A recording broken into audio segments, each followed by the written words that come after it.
Hello, hello, hello. Nakikita niyo ba yung sa taas? Ayan, yung sinulat ko dyan sa taas.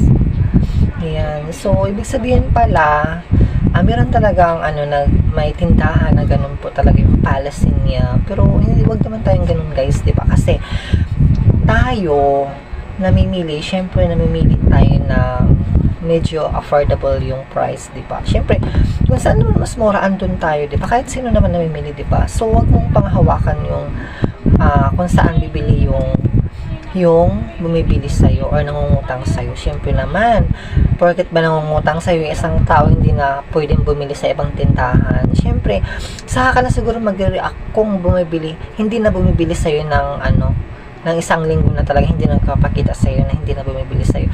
Pero as long as naman na bumibili pa naman siya sa'yo, syempre, nakita mo sa ibang tindahan na bumili siya. So, hindi naman siguro, baka naghanap na siguro